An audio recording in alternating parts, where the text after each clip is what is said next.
네, 안녕하십니까. 더메드에서 입시를 담당하고 있는 김창보라고 합니다. 오늘 이 시간에는 이제 다들 수능 본 그 성적으로 이제 원서를 쓸 텐데 실제 사례, 작년 사례로 알아보는 원서 지원 전략, 그리고 그런 지원 전략들을 기반으로 우리가 몇 가지 지켜야 될 원칙들을 지키면서 원서를 쓰기 위한 정시 원서 지원 전략에 대해 알아보도록 하겠습니다.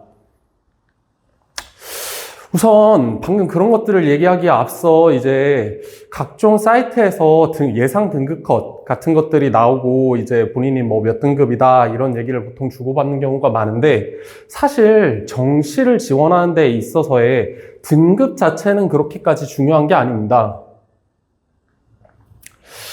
네. 실제로 작년 수능과 작년 입결 데이터를 기반으로 한 부분입니다. 전 과목에서 2등급임에도 불구하고 실제로 서울대 내에서도 저렇게 갈 수 있는 학과가 많았고, 뭐 연세대 그리고 고려대 같은 경우는 이제 약 3분의 2 정도 되는 학과들이 모두 붙을 수 있는 성적이었습니다. 심지어 지금 보이시는 성적에서 영어가 1이었으면 작년 제주대 지역인재 의예과까지도 합격할 성적이었고요. 다만 이 성적이 지금 보신 바와 같이 전 과목이 등급 커트라인에 걸리게 된다. 과목을 똑같이 했는데도 불구하고 건대 같은 경우는 대부분의 작년에 펑크 났던 일부 학과를 제외하고는 전부 다 불합이 되는 성적이 됩니다. 보시는 것처럼 결국 대학은 백분위 또는 표준 점수를 사용하고 등급 같은 경우는 그렇게까지 중요하지 않다. 이 말을 먼저 말씀드리고 작년 실제 사례 보도록 하겠습니다. A 학생과 B 학생이 있습니다. 국어, 수학, 영어는 성적을 똑같이 기입을 했고, 탐구 같은 경우는 지금 원점수 총점으로 따지자면 1점 A 학생이 높기는 한데, A 학생 같은 경우는 탐구를 둘 다 2등급을 받았고 표준 점수도 굉장히 낮죠. 참고로 A 학생, B 학생 둘 중 한 명은 작년에 실제로 정시 컨설팅을 했던 케이스입니다. 자, A 학생과 B 학생의 고속성장 분석기 기준으로 의예과 기준으로 했을 때 나오는 데이터입니다. 각각 이제 파란색으로 표시된 부분 같은 경우는 상위 누백이라고 해서 내가 상위 0점 몇 %인가를 알려주는 겁니다. 대학별로 반영하는 방식이 매우 다양하기 때문에 학교별로 상위 누백도 다르게 나오게 되어 있죠. 그리고 그 옆에는 전형 총점이라고 해서 그 대학 기준으로 점수를 산출했을 때 나오는 성적이 있습니다. 자, 그 부분에서 한 가지 좀 의아한 게 보이죠. B학생의 경우 전남대 지역인재 같은 경우가 연한 초록색으로 뜨는 반면에 A학생이 오히려 전남대 의예과가 진한 초록색으로 뜨고 있죠. 이거는 전남대 의예과가 그 만점 표준 점수 획득비라는 좀 특이한 반영 방식을 반영하고 있기 때문입니다. 실제로 A학생의 물리, 화학 점수 같은 경우는 획득비 산출 점수로 따지자면 각각 111점과 118.15, 그리고 B학생의 이제 생원과 지원의 환산 점수는 114.85와 113.33으로 탐구 과목에서 A학생이 오히려 B학생보다 전형 총점이 1점이 높았습니다. 실제로 작년 전북대 의예과 같은 경우는 50% 컷과 70% 컷이 각각 372.06, 그리고 70% 컷이 371.73이 나왔습니다. A학생이 전북대 기준으로는 환산 총점이 더 낮아요. 그리고 실제로 전북대 의예과를 썼어도 떨어졌을 겁니다. 그리고 작년 전남대 의예과의 지역인재 입결은 보시는 바와 같이 그래도 일부 펑크난 의예과를 제외하면은 가장 높은 수준, 그리고 치이에로 치더라도 아주 완전 상위권 치이에를 제외하면은 다 이제 이겨버릴 정도로 입결이 꽤 높게 끝났습니다. 그럼에도 불구하고 A학생 같은 경우는 다른 생원 지원 100분위 98급의 성적보다도 환산 성적이 더 높은 성적이었기 때문에 실제로 전남대 의예과에 진학할 수 있었습니다. 그리고 그 A학생이 저희 학원 작년 재원생이기도 하고요. 그리고 올해 같은 경우 영어가 굉장히 어려웠죠. 지금 메가스터디 기준으로 약 1등급 인원이 7%대가 뜨고 있습니다. 이전 사례들로 생각을 해봤을 때 메가스터디 기준으로 약 7%가 뜨고 있으면 실제 최종적으로 나왔을 때는 보통 한 4% 안쪽에서 끝나더라고요. 근데 우리가 의예과를 가는 데 있어서 영어 1등급의 중요성에 대해서 먼저 설명드리고 싶은 부분이 있어서 이렇게 보여드립니다. 똑같은 성적에서 영어 하나를 2등급으로 바꿨을 뿐인데 갈 수 있는 의예과 자체가 많이 없어지고, 그리고 웬만한 의예과 자체도 다 지역인재 일부를 제외하면 소신권이 돼버립니다. 안정권이 아닌. 그 정도로 의예과에선 영어 1등급이 중요한데 올해처럼 이렇게 영어 1등급이 많이 없는 상황이 발생한다면, 물론 그럼에도 불구하고 의예과는 영어 1등급이 많이 필요할 겁니다. 다만 이게 치약수 급으로 내려왔을 때는 생각보다도 영어 2등급에게도 기회가 생길 수 있다는 부분을 의미합니다. 그리고 메디컬처럼 높은 성적뿐만 아니라 당연히 컨설팅을 하다 보면 그렇게까지 높지는 않은 성적들도 들어오게 되는데요. 실제 작년 재원생의 성적입니다. 등급은 3등급, 5등급, 2등급, 4등급, 3등급. 다만 여기서 이제 한 가지 생각해 봐야 될 건, 저 확통 성적이 100분이 57로 5등급이기는 한데 실제로는 거의 4등급에 가까운 5등급이었죠. 이 학생을 이제 고속성장 최종본에다가 이제 넣었을 때 한국외대 글로벌 캠퍼스 기준으로 본인의 환산 점수는 이제 대부분의 학과 기준으로 605.31점이었고 실제로 작년 고속성장이 예상하는 최종컷과 진학사가 예상하는 최종컷 기준으로 봤을 때 단 한 곳도 이제 외대 글로벌 캠퍼스가 붙는다는 시그널이 있는 곳은 없었던 상황입니다.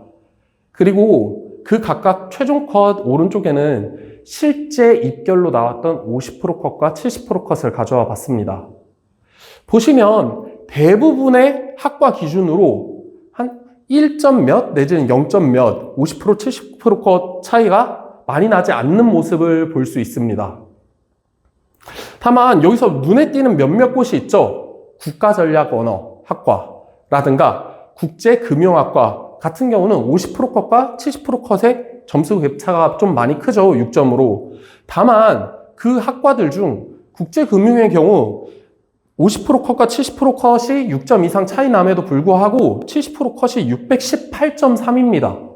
그리고 아까 해당 학생은 605점이었고요.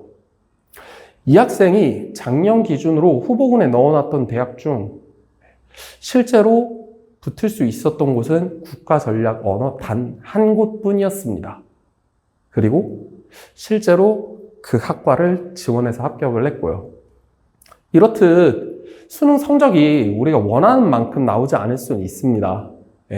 그리고 아마 진학사가 됐건 고속성장이 됐건 다 불합사인을 내는 곳도 있을 거고요. 하지만 매해 학생들이 원서 지원을 함에 있어서 앞에 나와 있는 것처럼 마감 직전 경쟁률과 최종 마감 경쟁률 그리고 진학사 예상 경쟁률이 있죠. 마감 직전 경쟁률이란 건 그 원서 접수 마지막 날 예를 들어서 5시에 원서 접수가 마감이면 1시까지는 경쟁률을 업데이트 해줍니다. 그때 최종적으로 1시에 업데이트된 경쟁률을 적어 놓은 것이고 최종 마감 경쟁률은 그 이후에 이제 그 블라인드 되는 4시간 동안 원서 지원을 해가지고 최종적으로 마감된 경쟁률을 탑니다. 수치를 보시면 꽤 많은 대부분의 학과들이 2배 이상 늘어났다는 걸 볼 수 있습니다. 빵꾸가 난다는 거 결국 이렇게 눈치 싸움을 하며 거의 그 마지막 날까지 들어온 학생 수만큼이 고작 그 몇 시간 사이에 원서 지원을 하는데 그 과정에서 펑크도 나고 폭도 나는 것입니다. 마치 우리가 에버랜드 눈치 싸움 하면서 가잖아요. 근데 어떤 날은 정말 사람이 많이 없어가지고 널널하게 놀이기구를 탈 수 있는 날이 있는가 하면 그래도 이날은 비수기에다가 좀 날씨도 안 좋고 많이 비겠지? 하고 들어갔다가 그렇게 사람이 너무 많아가지고 놀이기구 대기를 몇 시간이고 받고 그런 것과 유사할 수 있다라고 얘기할 수 있겠습니다. 해서 원서 지원을 함에 있어가지고 몇 가지 이제 고려해야 될 사항인데, 고속성장 분석기와 진학사는 물론 과거 종이배치표 시절에 비하면은 정확도는 월등합니다. 네. 다만 이 부분이 항상 실제 입결이 그 둘을 따라가는 건 아니기 때문에 대학 라인을 잡는 데에 대한 보조 지표로서 활용을 할 수 있다라고 보겠습니다. 그리고 고속성장 분석기는 최종 업데이트를 마치면 더 이상 변동하지 않습니다. 그리고 표본들이 어떻게 움직이고 있는지를 볼 수 없어요. 다만 진학사의 경우에는 이제 실시간으로 움직이는 표본을 볼 수 있다는 점. 다만 최종 업데이트 이후 합격 진단 리포트는 변하지 않습니다. 고정적입니다. 그렇기 때문에 그 최종 업데이트를 보고 사람들이 어떤 마음을 가지고 원서 지원을 할 것인가, 움직일 것인가를 분석하고 예상해서 저희가 움직여야 좋은 결과가 있겠죠. 두 번째는 특정 대학 내에서 다른 학과에 비해서 유독 칸수가 높게 나온다. 그러니까 진학사는 5칸까지를 합격을 주고 4칸부터는 불합 사인을 냅니다. 그리고 한 6칸 정도면 다군이 아니고서는 대부분의 대학에서 최초 합격 사인을 줄 거예요. 그리고 7칸 이상 같은 경우는 95% 이상이 실제로 붙습니다. 다만 그런 부분에 있어서 이제 내가 같은 대학 내에서 A 학과는 5칸 합격이 뜨고 있어요. 근데 B 학과는 4칸 불합이 뜨고 있는 거죠. 그런 경우 나는 어디를 쓰고 싶을까요? 아무래도 어쨌든 간 진학사에서 합격 사인을 주고 있는 5칸짜리를 쓰고 싶지 않을까요? 근데 그 5칸은 나에게만 그렇게 보이는 게 아니라는 게 문제입니다. 남들에게도 그렇게 최종 커트라인이 예상돼서 보여지고 있다는 거죠. 결국 마지막 날 많은 학생들이 그런 것들을 보면서 원서 지원을 하게 되고, 그러다가 사람이 몰리면서 이제 펑크가 안 나고 불합을 하게 되는 경우가 발생한다라고 생각해 볼 수 있습니다. 또한 최종 업데이트 후에 같은 학교 군 내에서 유난히 경쟁률이 낮은 학과들이 좀 변동성이 클 가능성이 있습니다. 다른 학과들은 다들 경쟁률이 한 2대1, 3대1 하고 있는데 특정 한 2-3개 학과만 경쟁률이 0점 몇 이러고 있다. 그런 경우 변동성이 많이 발생할 수 있다라는 겁니다. 그 부분 때문에 이제 우리는 표본이 어떻게 움직이고 있는지를 계속 관찰을 하다가 지원을 해야 되는 거고요. 실제 21학년도 중앙대 케이스를 가지고 왔는데요. 보시면 다른 학과들은 대부분 경쟁률이 3대1, 4대1 정도 선인데 특정 한 학과만 너무 이상할 정도로 경쟁률이 많이 높았죠. 그렇다고 모집 단위가 9명이면 그렇게까지 적게 모집하는 것도 아니었는데 말이죠. 이 학과 마감 직전 경쟁률이 1.1이었습니다. 다른 모든 학과가 대부분이 1.5를 넘어가는 경쟁률을 가질 때 혼자 압도적으로 낮은 경쟁률을 기록했죠. 근데 밑에 최종 커트라인 점수 보시면 진학사가 예상하는 최종 커트라인은 약 656이었죠. 그리고 마무리는 653.63으로 끝납니다. 저 8대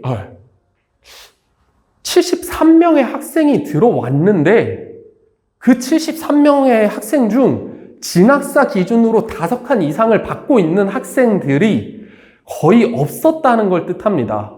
사람은 많이 몰렸지만 허수가 많이 몰리면서 입결의 상승을 이뤄내진 못한 케이스다라고 볼 수 있죠. 좀 더 많은 케이스를 가지고 오기 위해서 서영고의 케이스를 가지고 왔는데요.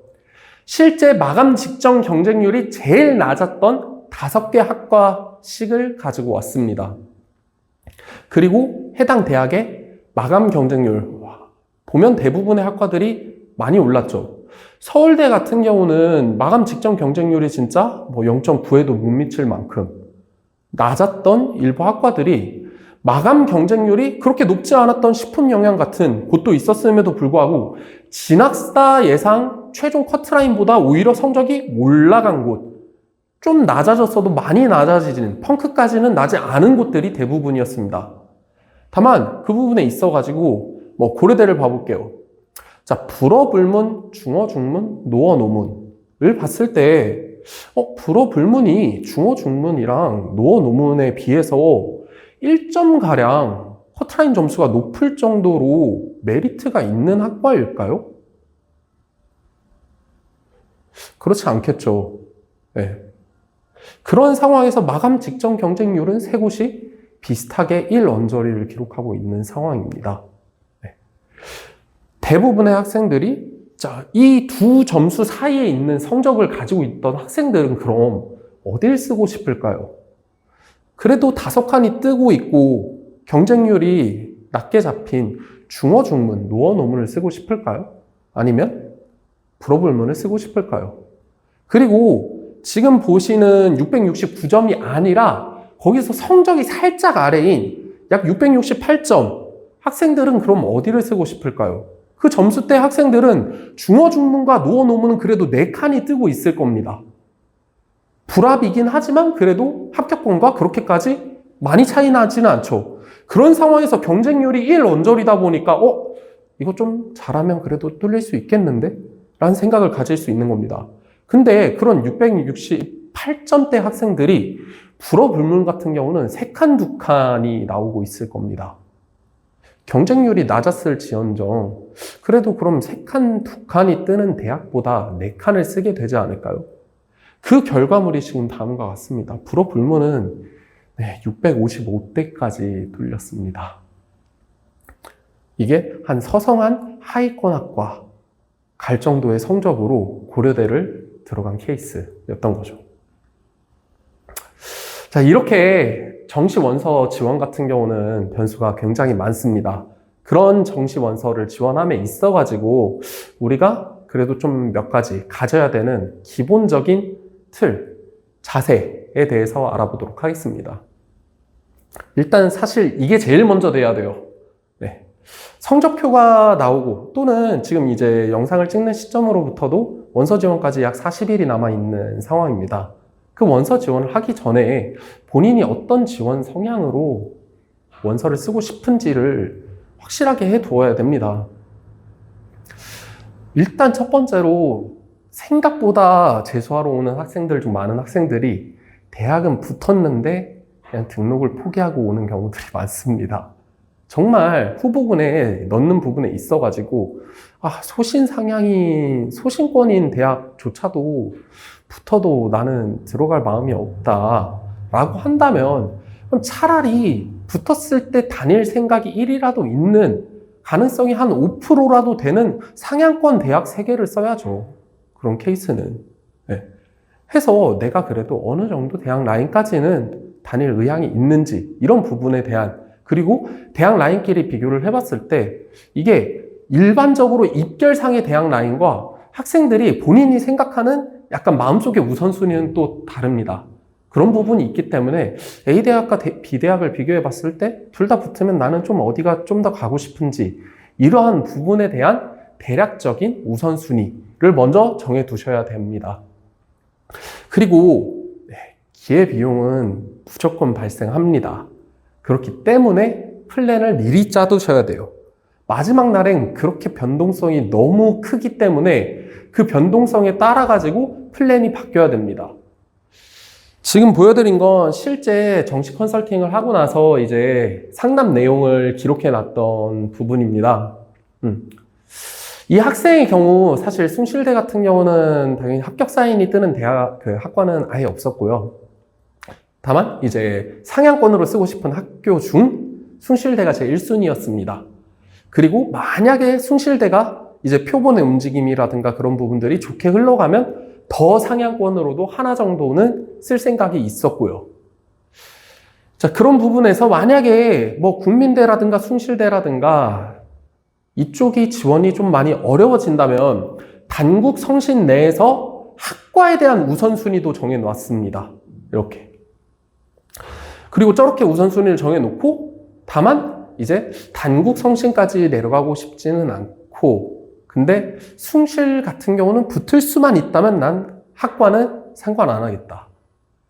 라는 이제 마음가짐이 컸습니다. 그리고 이 학생 같은 경우는 아무래도 외대 글로벌 캠퍼스가 본캠 복수 전공이 되다 보니까 광명상가 라인까지 내려갈 거면 차라리 외대 글캠을 가서 뭐 전과라든가 복수 전공을 좀 노려보겠다라는 마음가짐이 좀 컸던 학생입니다.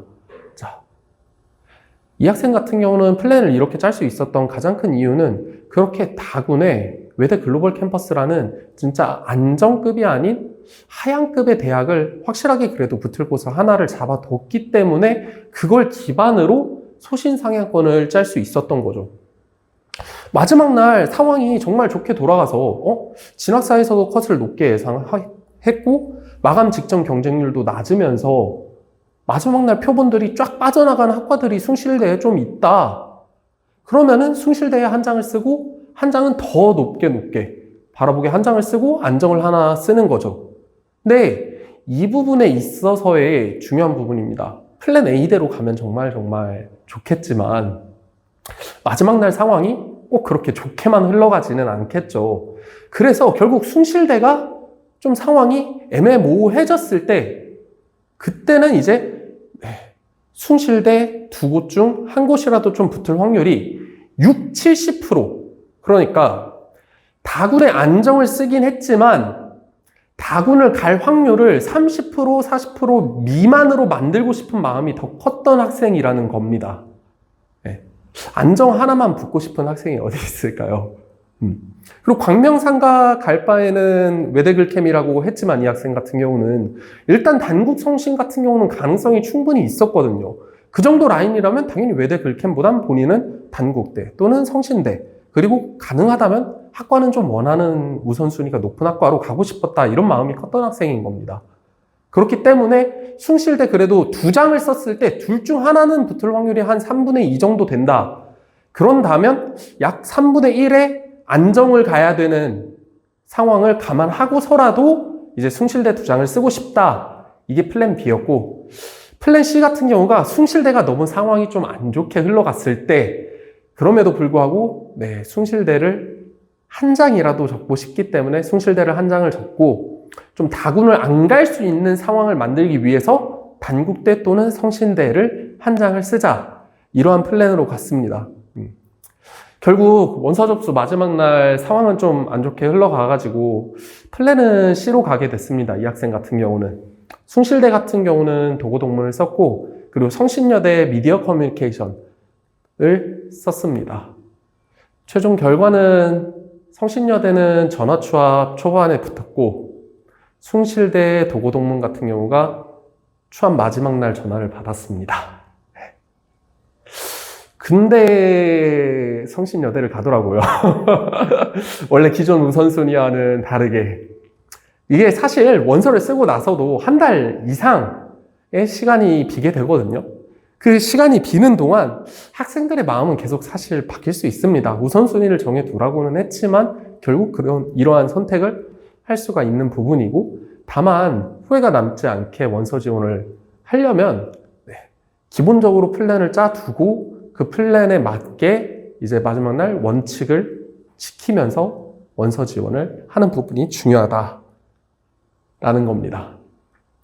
그리고 사실 진학사가 칸수를 어떻게 매기는지 그 메커니즘을 잘 알고 있는 분들도 있을 거고 모르는 분들도 있을 텐데 그 칸수를 어떻게 매기는지에 대한 부분입니다. 결국 진학사는 약 80%의 표본이 모여 있습니다. 그리고 메디컬 기준으로는 95% 이상의 표본이 진학사에 있을 정도로 결국 규모의 경제를 실현하고 있는 곳입니다. 그런 진학사가 칸수를 어떻게 매기느냐? 저기 보면 예상 경쟁률이라는 게 있죠. 예전에는 진학사가 예상 경쟁률을 대놓고 그냥 보여줬습니다. 요즘은 이제 그 합격 진단 리포트에서 예상 경쟁률을 없앴는데 이제 이거를 유추할 수 있는 부분들이 있습니다. 일단 모집 인원 20명, A학과 케이스 1과 케이스 2를 먼저 살펴볼 텐데요. 자, 모집 인원 20명의 예상 경쟁률이 4대1로 예상되고 있는 곳입니다. 그럼 진학사는 이곳에 80명이 지원을 할 것이다 라고 예상을 하고 있는 거겠죠. 자, 그런 상황에서 예상 취업률이 100%다. 그러면은 일단 최초합 증명할 거고 예비 20번 정도까지 돌 것이다 라고 진학사는 예측하고 있는 거겠죠. 그런 상황에서 케이스 1처럼 40명이 들어와 있다 라고 가정을 해보겠습니다. 그럼 자 40명이 들어와 있으면 진학사는 여기에 80명이 원서를 쓸 거라고 예상을 했는데 그럼 지금 들어와 있는 표본 말고 약 40명 정도가 더 들어온다고 진학사는 예상하고 있겠죠. 이런 경우 추가로 들어오는 40명 표본의 성적 분포도가 지금 들어와 있는 40명의 성적 분포도와 비슷할 것이다 라고 예상을 하는 게 진학사의 기본 베이스입니다. 그렇다면 비슷하게 성적 분포도를 가지고 들어온다면 그럼 지금 40명 중 최초합을 할 인원은 10명 정도로 잡게 되는 것이죠. 그리고 20등까지 추가 합격을 주게 되는 거고요. 이런 경우 예상 대비 실제의 비율이 2다 라고 나오는 거죠. 이제 실지원 인원은 40명이고 진학사가 예상하는 지원 인원은 80명이니까 예실 비율이 2다 라고 볼 수 있는 케이스가 있고, 자, 똑같은 케이스인데 다만 실지원의 표본이 좀 다르죠. 64명이 들어와 있습니다. 약 80%가 들어와 있죠. 그렇기 때문에 최초합은 16명까지 진학사는 주게 될 거고요. 5칸 받는, 그러니까 추가 합격까지, 끝자락까지 받는 인원은 저 64명 중 절반인 32등까지 받게 될 겁니다. 이런 경우 예실 비율이 1.25가 되겠죠. 앞에서 봤던 케이스에서 알 수 있듯이 생각보다 예상 경쟁률이 엄청 틀어지는 경우는 그렇게까지 많지 않습니다. 네. 그리고 커트라인 같은 경우도 진학사가 조금 짜게 주고 있는 부분이 있어가지고 실제 커트라인 점수가 살짝 내려가는 경우들이 좀 있기는 한데 그래도 그 점수 차이가 그렇게까지 크지는 않고요. 그런 부분에서 그런 게 가능한 이유가, 자, 40명 중 10등이 80명이 됐을 때 20등이 될 확률이 높을까요? 아니면 64명 중 16등이 80명이 들어왔을 때 20등이 될 확률이 높을까요? 를 생각을 해보면 됩니다. 더 많은 인원이 들어온다는 건 그 많이 들어온 인원이 다 표본 수준이 낮아서 이 10등인 학생이 10등이 그대로 유지될 수도 있습니다. 다만 그 40명의 표본이 다 높아버린다면 이 10등인 학생은 50등까지 내려갈 수도 있는 거죠. 근데 이 64명 중 16등하고 있는 학생 같은 경우를 생각을 해보면 16명이 추가적으로 들어올 텐데 걔네들 수준이 다 낮다고 가정을 하면 그대로 16등이 유지. 16명이 추가로 들어왔는데 그 16명의 성적이 다 높아요. 그럼 밀리더라도 32등까지 밀리게 되는 거죠. 예비 12번. 진학사의 예상 취업률대로면 그대로 붙게 되는 겁니다. 그럼 이 부분에 있어서 우리가 안정 지원을 하려면 변수가 많은 게 좋을까요? 적은 게 좋을까요? 이 부분에 대해서는 조금 이따가 다시 더 얘기를 해보도록 하겠습니다. 그리고 B학과와 C학과 서로 다른 학과인데 예상 경쟁률은 똑같이 잡았고요. 예상 지원 인원은 그래서 각각 12과 1200입니다. 예상 취업률은 똑같이 100%로 잡았고요. 표본이 들어와 있는 예실 비율이 둘 다 똑같죠. 똑같은 상황에서 이제 4명이 들어올 거예요. 추가적으로. 5칸 받은 인원 중 3등을 하고 있는 인원이 있다고 가정을 했을 때 표본이 많은 경우가 변수가 적을까요? 적은 경우가 변수가 작을까요? 를 생각을 해보시면 됩니다. 우리가 주사위를 6번 던질 거예요. 1에서 6이 한 번씩 나올까요? 근데 주사위를 한 6만 번을 던진다면 1이 1000번 이하로 나오는 게 과연 가능할까요? 그게? 원서를 지원함에 있어서 모집 단위의 크기 자체도 어느 정도 안정지원, 소신상향 지원을 하는 데 있어서 중요성이 있다라는 부분을 얘기하고 싶은 겁니다. 그리고 A학과, 이제 펑크가 뚫리는 원리에 대해서 얘기를 하는 건데, 자, 케이스 1의 상황에서 최종 경쟁률이 3대1로 마무리된다 자, 실제로 20등까지 5칸이었고, 26등까지 한 4칸, 31등까지는 3칸을 받고 있는 상황이었을 겁니다. 근데, 자, 추가적으로 들어온 인원이 20명밖에 없는 거죠. 그리고 4칸부터는 학생들의 실제 대학 지원율이 좀 낮아집니다. 불합 사인이 뜨고 있으니까 합격 사인을 주고 있는 다른 곳으로 많이들 옮겨가게 돼요. 보통 4칸 같은 경우는 실제로 지원하는 비율이 약 40% 정도, 3칸은 한 20% 정도가 됩니다. 그렇게 지원을 하게 됐을 때 그러면은 4칸, 3칸까지 추합이 다 돌았는데도 3자리가 비는 경우가 생길 수 있다라는 부분입니다. 자, 최초합 10명 받았죠. 추가적으로는 20명밖에 들어오지 않았어요. 그럼 그 중에 그러면은 그 20명 중엔 한 성적 분포도는 비슷하다는 가정 하에 5명 정도가 최초합권 원래 성적이었겠죠? 그럼 여기 진학사 합격진단 리포트에서 5칸 추합을 받았던 10명 중 5명이 최초합을 했다는 게 돼요. 그쵸? 그럼 그런 상황에서 한 바퀴가 돌아야 되는데, 그럼 여기 5칸 인원 5명, 그리고 새로 들어온 인원 중 비슷한 성적대를 기록한 5명, 10명까지 돌았는데도, 한 바퀴가 아직 다 안 돈게 돼버리죠. 아직 한 바퀴가 돌려면 10명의 자리가 더 있는 겁니다.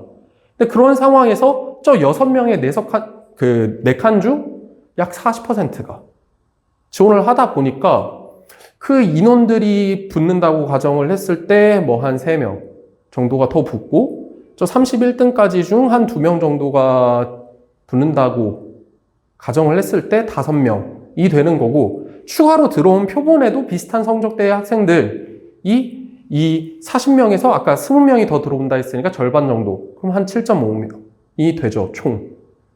한 바퀴가 그대로 돈다고 가정했을 때 3칸까지 성적이 다 돌았는데도 3자리가 비게 되는 게 됩니다. 이런 식으로 진학사가 예상하는 경쟁률대로 되지 않고 낮은 경쟁률이 나왔을 때, 그리고 그 낮은 경쟁률에서 실수 표본이 적을 때 이런 상황들, 펑크가 발생할 수 있다라는 겁니다. 자, 그런 부분에서 우리가 안정을 쓰는 부분에 있어서의 원칙입니다. 진학사가 우리에게 합격 사인을 주고 있는 것이에요. 변수가 없다면, 진학사가 예상하는 대로 그대로 흘러간다면 그대로 합격이 될 확률이 높은 곳이죠. 이런 곳들은 변수는 적으면 적을수록 좋다. 변수가 적은 곳 위주로 내가 안정으로 쓸 곳들을 찾아보자 라고 생각을 해주시면 됩니다. 그런 부분에 있어서 어떤 학교가 있는데 그 학교에서 내가 지금 원래 지원하려고 하는 곳만 유독 낮은 커트라인을 잡고 있는 경우들이 있어요. 그럼 내 입장에선 나 혼자 거기 한 6칸, 나 다른 학과들은 한 5칸. 그럼 남들 입장에선 그 학과만 5칸, 다른 학과들은 4칸 불합, 이렇게 뜨고 있는 상황들이 발생할 수 있어요. 그런 높은 칸수들은 나한테만 나타나는 게 아니기 때문에 사람들이 몰리면서 포기할 수 있는 원인을 제공할 수 있습니다. 그래서 그렇게 유난히 나한테만 좀 커트라인이 낮게 잡혀 있어가지고 그런 학과가 있다면 좀 피하자. 그리고 진학사가 예상하고 있는 경쟁률 대비, 그러니까 예를 들어서 진학사가 20명 모집하고 있는데 지금 최초합을 5명 주고 있다. 그 말은 원래 최초합은 20명이어야 되는 거잖아요. 그럼 진학사는 이곳의 경쟁률을 약 한 4대1까지는 될 것이다 라고 보고 있는 거예요. 그러한 진학사가 예상하는 예상 경쟁률 대비 지금 실지원으로 들어와 있는 표본이 너무 없다면 그런 경우는 좀 피하시는 게 좋습니다. 변수가 없길 바라신다면요. 충분한 표본이 들어와 있고 더 많은 표본이 들어올 만한 여지가 많지 않은 곳들이 변수가 적다고 볼 수 있겠습니다. 그리고 마지막으로 마감 직전 경쟁률이 너무 낮은 곳들은 적정으로 쓰다가는 간혹 폭이 나서 불합이 되는 경우들이 발생할 수 있습니다. 어느 정도 너무 높아도 안 돼요. 경쟁률이 그냥 평균치를 봤을 때 평균치보다는 낮되 거의 그 학교에서 막 경쟁률이 제일 낮은 정도 급으로 낮지는 않은 곳들을 우리가 이제 적정으로 쓰게 되면 떨어지지 않는 다소칸을 쓰는 결과가 될 수 있다라고 생각을 해주시면 되겠습니다. 그리고 사실 이 부분이 좀 가장 큰 관심을 끌 수 있을 부분 같은데 소신상향입니다. 우리가 적정으로만 3장을 쓰진 않잖아요. 소신권 또는 상향권 한 장 정도 내지는 뭐 많으면 한 2장 정도 쓰게 될 텐데 그런 곳들은 결국에 저 진학사 예상대로 흘러간다면은 내가 지금 불합사인이 뜨고 있는 곳인데 그대로 떨어지는 게 되겠죠. 이런 곳들은 오히려 그런 변수를 찾아야 되는 겁니다. 진학사 및 고속성장에서 커트라인을 높게 잡고 있는 곳들을 찾아보자 라는 부분이 작년 실제 케이스에서 아까 봤었던 그 외대 글로벌 캠퍼스 지원한 학생 중 이제 실제로 지원한 학과인 국가전략 언어 한 학과만 620대 최종 커트라인 성적을 가지고 있었어요. 진학사 기준으로. 그러다 보니까 표본이 덜 모여 있었고 진학사가 예상하는 경쟁률 대비 표본도 적은데 표본 내에서의 내 등수도 생각보다 높았어요. 중간 이상이었거든요. 폴란드 학과 이런 데는 보면은 막 100명 좀 넘어가는데 90몇 등 이랬어요. 예상하는 커트라인 점수가 높다 보니까 그 언저리 성적대 학생들이 실지원을 많이 안 들어온 거예요. 그러다 보니까 표본이 부족했고 그런 곳들이 이후 표본들이 많이 몰릴 수는 있겠으나 허수 표본들만 많이 몰리게 되면서 펑크가 날 가능성이 존재하겠죠. 그러니까 아까 보셨던 고려대 불어불문 같은 경우도 그래요. 불어불문이 중어 중문이나 노 논문보다 커트라인 점수가 1점 이상 그렇게 높을 이유가 없었는데 1점 이상이 높았잖아요. 그런 상황들이 펑크를 만들어낼 수도 있다라고 생각을 해주시면 되겠습니다. 그리고 마감 직전 경쟁률이 좀 많이 낮은 곳들이 아무래도 펑크가 날 가능성이 높기는 합니다. 무조건 펑크가 나는 건 아니에요. 사람이 많이 몰리면서 약한 펑크, 그러니까 아까 중앙대 케이스처럼 뭐 진학사 예상 커트라인 점수보다 한 2, 3점 정도가 낮은 선에서 끝나는 경우가 있고 고려대처럼 막 15점 가량이 심하게 펑크가 나는 경우들도 생깁니다. 다만 이제 이런 조건들 같은 경우는 그러니까 변수가 많다고 해서 무조건적으로 펑크가 나는 건 아닙니다. 다만 변수가 없다면 진학사 예상대로 뭐 고속성장 예상대로 흘러간다면 내가 못 붙을 곳이라는 거잖아요. 그런 곳들 같은 경우는 우리가 소신 카드로 쓴다면은 말 그대로 한 장을 날리는 게 되겠죠. 이게 좋은 방향으로의 변수든 나쁜 방향으로의 변수든 어쨌든 간 변수가 생겨야 우리가 상향 지원하는 곳이 붙을 수 있다는 거니까 이러한 조건들이 이제 변수가 많을 수 있는 조건이 된다라고 생각을 해주시면 되겠습니다.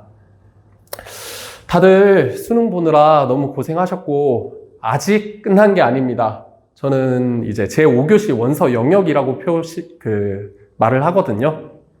원서 영역까지 정말 잘 마무리해서 후회 없는 원서 지원 됐으면 좋겠습니다. 감사합니다.